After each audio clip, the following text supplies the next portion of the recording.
In progress. Thanks, Helen. We're talking about managing your budget, making the most of your money, um, and we'll have time for questions at the end. We'll switch the recording off for the questions, all right? So this is what we're going to cover today. The idea with this session is we're not going to fix everybody's finances. So the idea is to give you some hints and tips and come up with things that might help you to improve how you manage your budget, give you some ideas on where you might save money with what you're spending at the moment. Or if you've got problems with debts, we've got some little bits on managing those. So the idea is to just try and help you overall improve managing your money. So we always start off when we have a conversation with somebody about managing their money is, have you done a budget? It's often a very painful experience for all of us, but actually sitting down and doing it is really crucial, because that way you can see what's coming in, what's going out every month. You need to include things in that monthly budget which happen later in the year, like a holiday or Christmas, so you could be putting some money away for those, preferably with us. But to manage your money realistically through the month. There are bank accounts that can help you do this. I've got a Starling account that tells me how much money I've spent on travel, food, things like that through the transactions that I do on my bank account. So if you just use your card, it can tell you all of that. If you use cash, it doesn't help you particularly with that. The Barclays app also has it, but it's a bit buried, whereas the Starling one, it's right at the front. So depending on your bank account, that might help you with this. If you're more likely to sit down with a pen and paper, if you go to our website and go to the Wave Money Guide, there's a budget sheet in there, which is that image that you can see on the screen. That will give you an idea of all the headings for the things that you need to put together for managing your money. And once you've done this, you've got a realistic idea of what's coming in, what's going out, what you've got left at the end of the month. If you haven't got anything left at the end of the month, then you need to act, and you can probably see from doing that budget what are the things you need to act on. And hopefully this session will give you some ideas on how to handle those different aspects.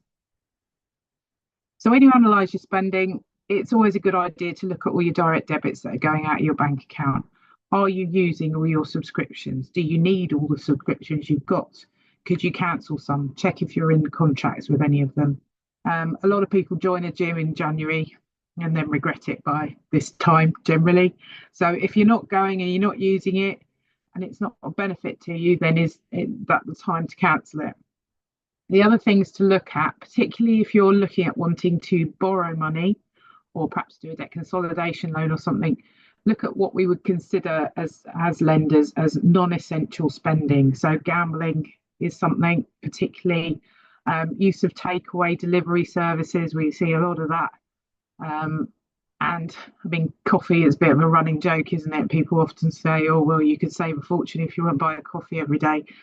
In reality, that might not be the thing that's really tipping you over the edge, but it's worth looking at what all your non-essential spending is and where you could cut back with those things. So with utility bills at the moment, the cap is 1,738 and it's going up to 1,849 for the average household in April.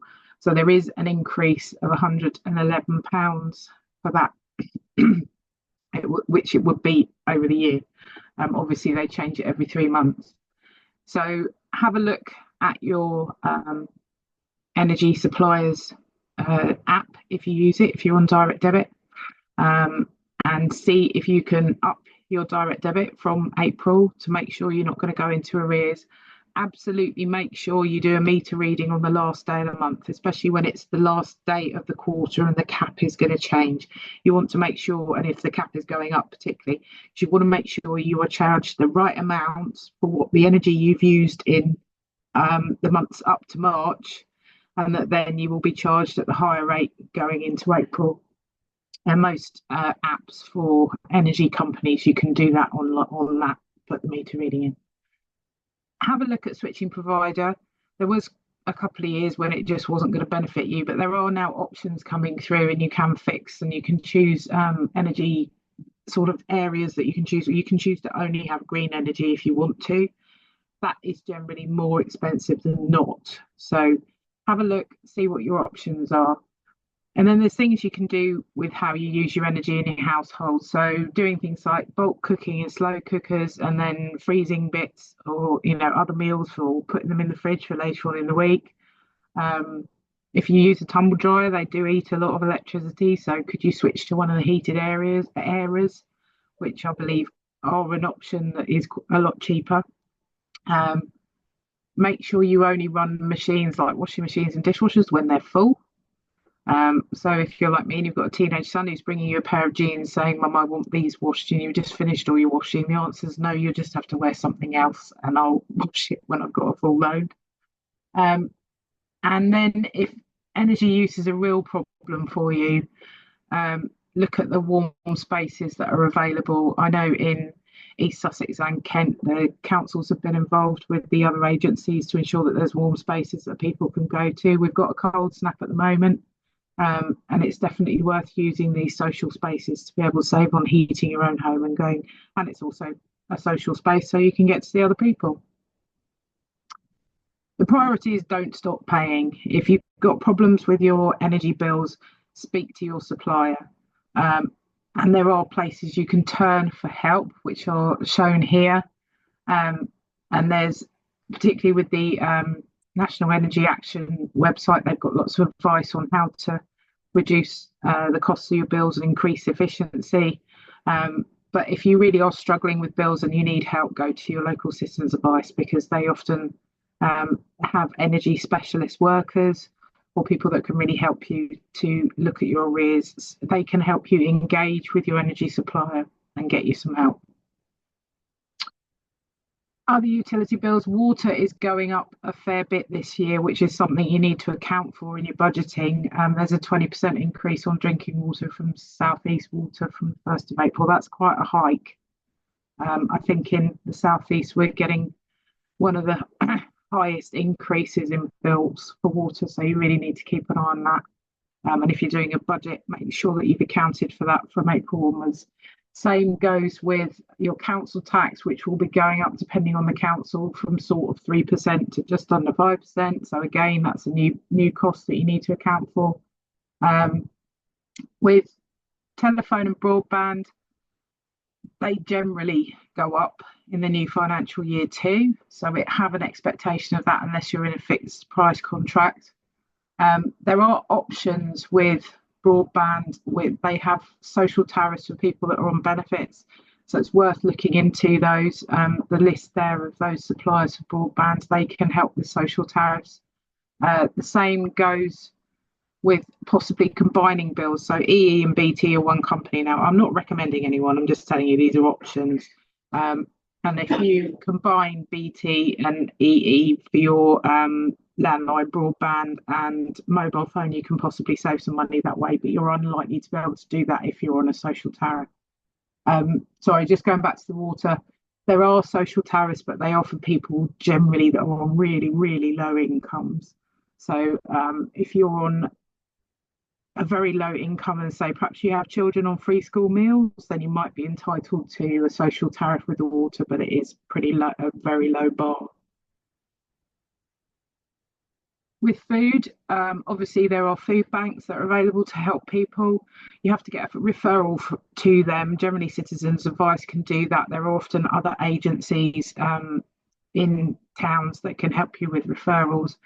If you can't get a food bank referral, then a community fridge might be a good option. They tend to have a weekly cost for getting your food there. Some of them have a cost like that you pay £2 and you get 10 items.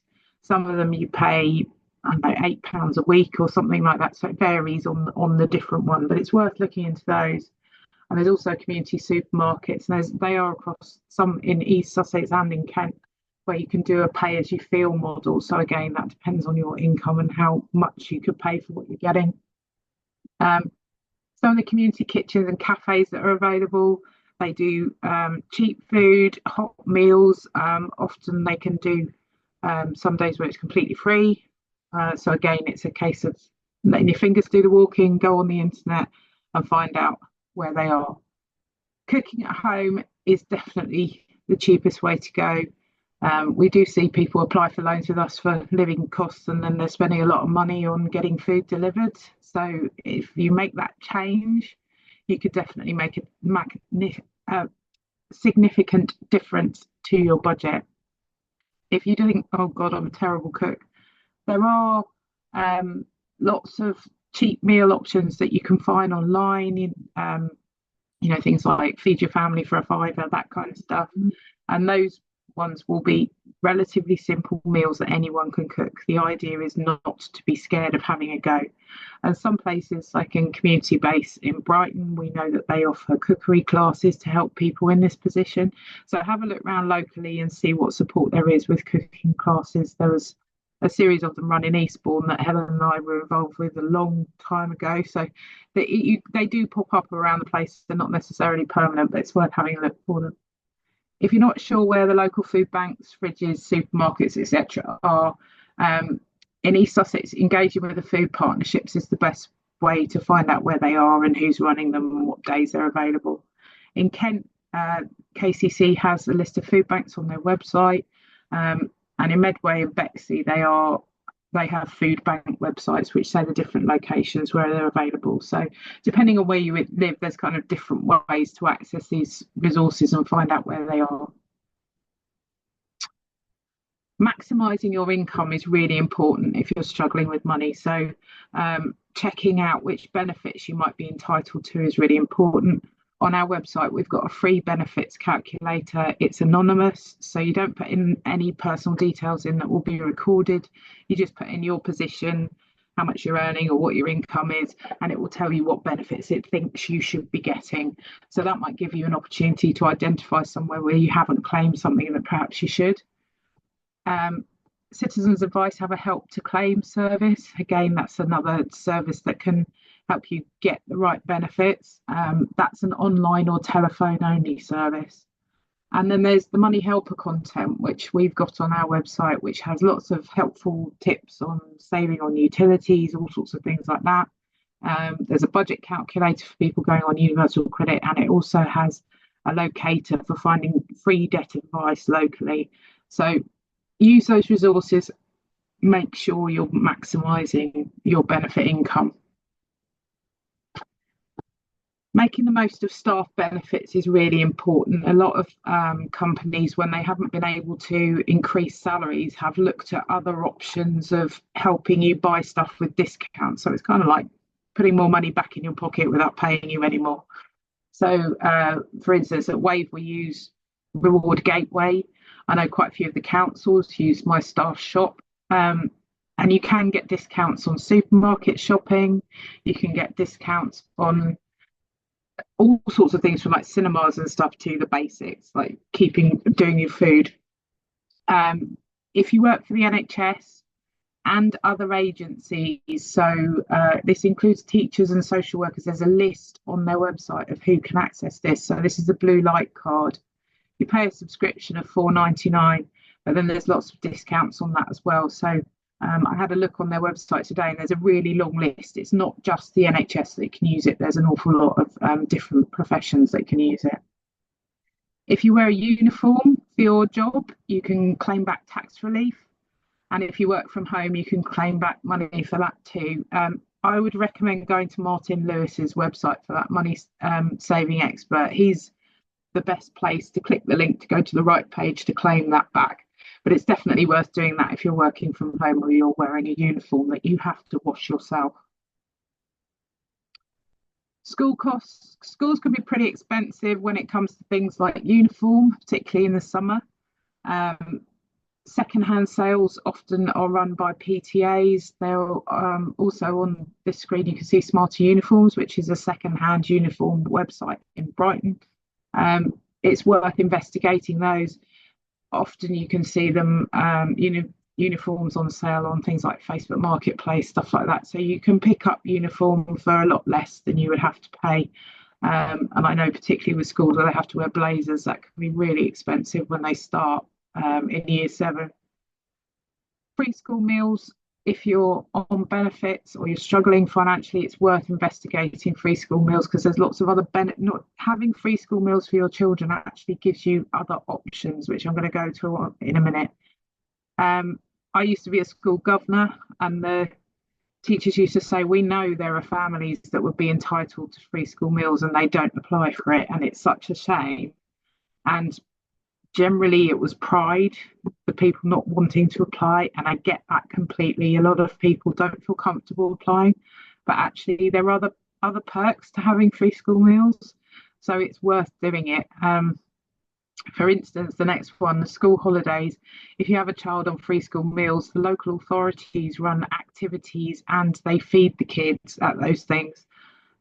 Subscription flows are generally very high, so you need to get in quick, but they cover the longer holidays, so Easter, summer, and then the Christmas 2 weeks as well. They don't cover the half terms. But if you're working and you need to keep your kids entertained and also they're helping with food, it's definitely worth getting involved with those. School trips, they can be expensive too. The schools want the kids to go and have these experiences, so it's really worth it. If you're finding it hard to meet the cost of school trips, speak to the school. Quite often the schools or the PTAs have a fund to help people that can't afford to send the kids themselves. They'll help to pay for it. So again, it may be a case of swallowing some pride, but they do want these kids to have these experiences, so it's worth asking the question.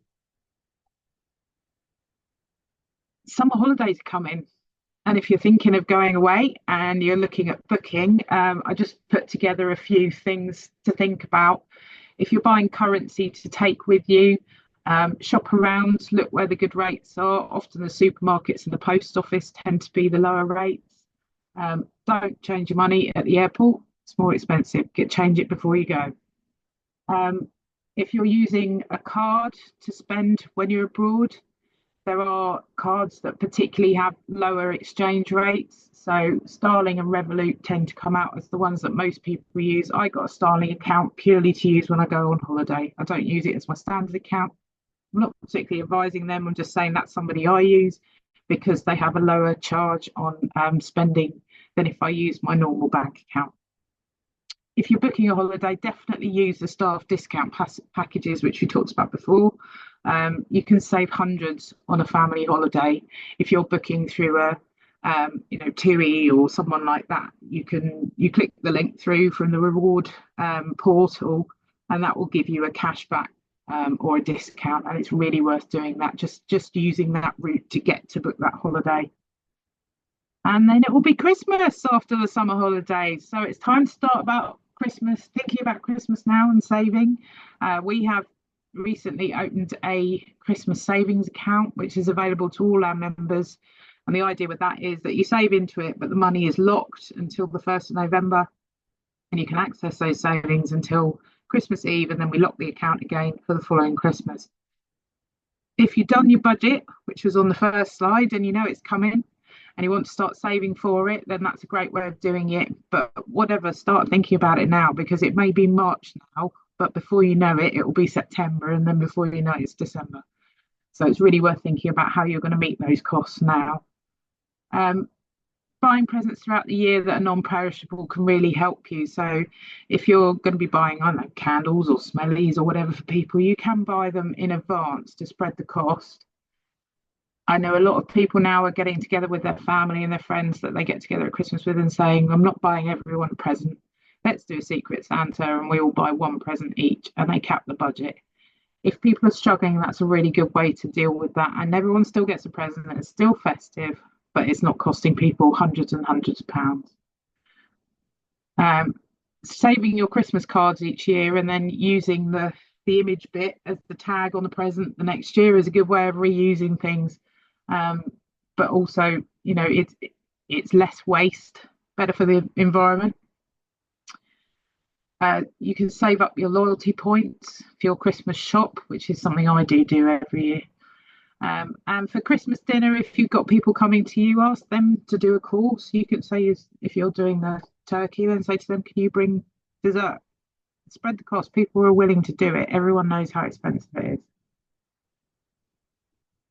Financial services is a good one for helping to save you money. So if you've got insurances, it's always worth shopping around for those, particularly for your household, car and holiday insurances. Some premium bank accounts, so the ones that you pay for, they sometimes have insurances in them or breakdown recovery in them. They have sometimes holiday insurance included in that account. So it's worth looking at what facilities you've got if you've got one of those premium bank accounts. If you've got a mortgage and your fixed rate is coming to an end, have a look at what deals you can get some advice from a mortgage advisor, ideally a free one, and see what you can change to that's not going to cost you a huge amount, and try and get the best deal you can, obviously. You can switch bank accounts. Some bank accounts give you an incentive between £100 and £200. Again, going to Money Saving Expert is the best thing to do for that because he's always got the latest offers listed. Quite often, First Direct seems to do that, and I've seen Nationwide do it. And if you are using your bank cards, some bank cards will give you cash back on your spending. So it's worth looking into those accounts and seeing how you can improve. If you're spending the money anyway, what can you get back from doing it? So managing your debt, this is kind of the same thing as your budget. You've got to sit down and list your debts, how much the balance is, what the interest rate is that you're paying, and look at that information and see what is your most expensive debt, which one are you paying the highest interest rate on. Know all of that about your money so that you can make informed decisions about how you're going to pay your debt back. There are things you can do to improve your debt situation, such as getting a consolidation loan for if you've got various debts in various places. That might reduce your interest that you're paying, or it might reduce the size of the payments that are going out every month, or it might do both, depending on the deal you get. So it's really worth looking at that if you've got a lot of different places that you're paying creditors. Could you put it all together in a big loan that has a lower interest rate that's going to benefit you? You can also look at switching credit cards to 0% interest cards. There's often a fee for transferring the balance onto the 0% card. I've generally seen that at around 3% of whatever that balance is added as a fee. The other thing to remember with 0% cards is do not miss a payment, because if you do, they instantly put you on an interest charge. It's a one chance only. So they will start charging you interest if you miss a payment. So, and your fixed payments, they at 0% tend to be between 12 months and 18 months. So know when that 0% is going to finish. Know the difference between your priority and your non-priority bills. Make sure your priority bills are being met, because obviously they are the ones that generally keep the roof on, the lights on, and everything going. So they're the ones you really need to keep an eye on. If you're struggling to pay non-priority bills, engage with your creditors, talk to them, because then you might be able to make a temporary arrangement for your payments, or find a way for them to help you to spread the cost of things if you're struggling. This is a great way of looking at debt. If you're not in problem debt, but you want to get rid of your debt, you want a plan to pay it off as quickly as possible, these two methods might help you. So the snowball one means that with that, you pay the minimum amount on all of your debts every month. If there is any extra money that you've got, which that's the hope, is that you pay that to the smallest loan, with the idea that you will pay that smaller loan off quicker. And then in whatever extra money you've been putting into that, you put onto the next smallest loan. So if you're the kind of person where you like the reward of paying something off. So if you pay your smallest loan off, then you're going to think, right, this is going really well. And then you go to the next size one. So you can use that method to do that. There's the avalanche method, which is the other one. Again, you're making the minimum payments for everything. But look at your borrowing and what you're paying the highest interest rate on. For instance, if you have an overdraft, that's highly likely to be the most expensive one. And start making extra payments to the one that you're paying the most interest on. And then once you've done that one, you move to the debt with the next highest interest rate. in reality, these two do kind of dovetail, because quite often your smaller debt has the highest interest rate for most people. For instance, they will probably have less on their overdraft perhaps than on a credit card. But the idea is that you're finding a way that suits you to start clearing your debts, and you've got a plan and you stick to it. If you're having problems with debt, then the thing to do is get some help, talk to your creditors, talk to a debt advisor who doesn't charge. So you want to be going, I've got listed on the next slide where to go. Actually, I'll bring that one. Hang on. This one. If you need to talk to somebody about debt, then these are the ones to go to who are not going to charge you. And that's the really important thing, because you want free advice and help, and they will tell you where to go and what might be the ideal solution for you. And they can also help you with your creditors. So just go back up to this one. Breathing space is something that a debt advisor can help you go into. Standard breathing space gives you 60 days to engage with the creditors, sort things out, and they can't hassle you for money in that time. You can engage with them with the help of a debt advisor. You can't put yourself into breathing space. You have to do it with a debt advisor. There's also a breathing space option for people that have a mental health crisis and that are having treatment for it.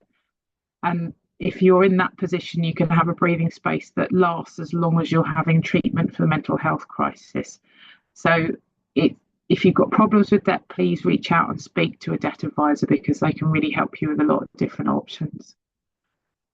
And on the don't ignore your creditors. Don't put your head in the sand. Don't ignore the letters. Don't ignore the emails. You need to engage with them, which is why getting a debt advisor can help, because they can take the burden from you. And